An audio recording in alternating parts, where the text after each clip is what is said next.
Now we are going to discuss meeting 12. It's about subjunctive mood. Subjunctive mood. There are three major moods in English. The one is the indicative mood. It means that when we have to state facts or ask question. For example, they are playing the guitar. Are they playing the guitar? The imperative mood.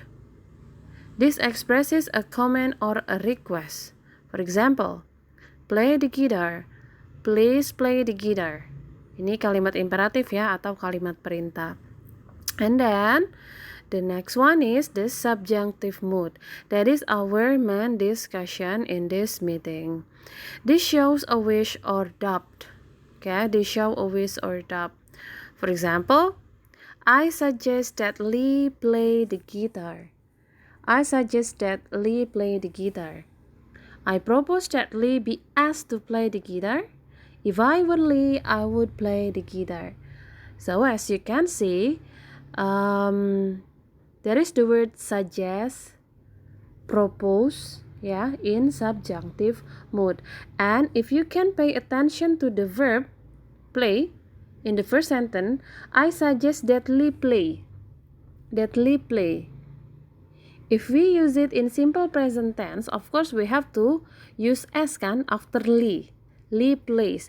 But because this is subjunctive mood, so we don't have to add S after the verb even it exists after the singular subject Lee. Okay, the next sentence. I propose that Lee be asked. I propose that Lee be asked to play the guitar.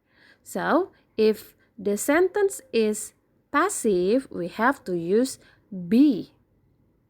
I propose that Lee be asked.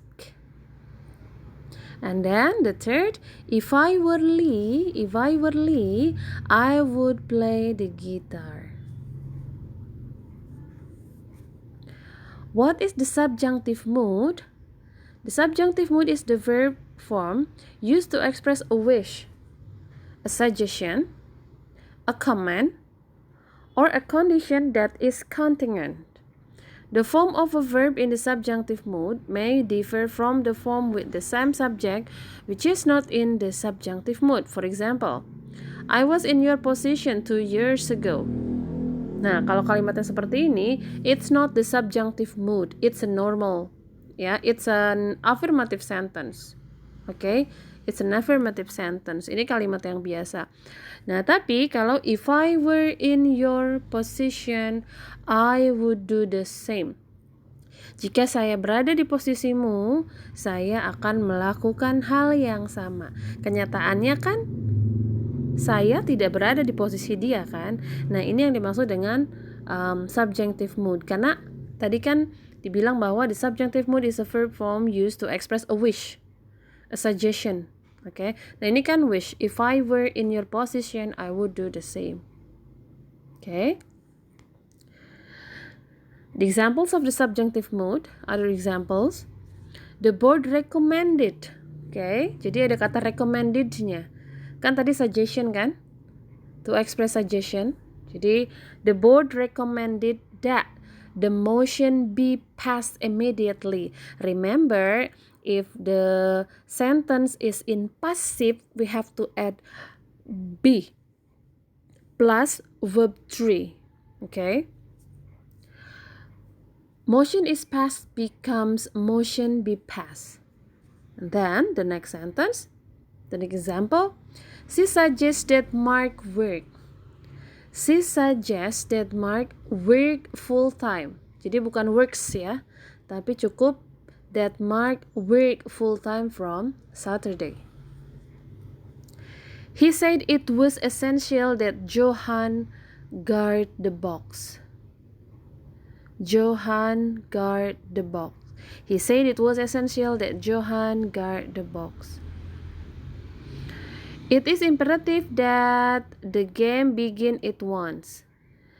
It is imperative that the game begin at once.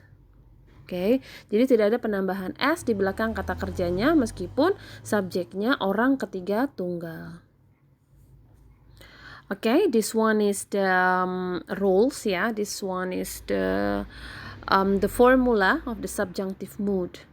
Okay, jadi kalau yang non subjunctive kan pakainya is, tapi kalau yang subjunctive dia pakainya be. Jadi kalau kalimat pasif kan biasanya he is allowed, she is allowed, they are allowed gitu kan. Nah, kalau di subjunctive enggak. Jadi it is essential he be allowed. He be allowed. Oke. Atau was atau were, depends on the tenses ya. Kalau past tense pasti pakai was atau pakai were. Kemudian kalau dia di simple present tense harusnya he cooks. Kita harus remove s-nya. Jadi enggak usah. Jadi I wish that he cook, bukan I wish that he cooks, ya. Okay, I will continue to the next recording, ya.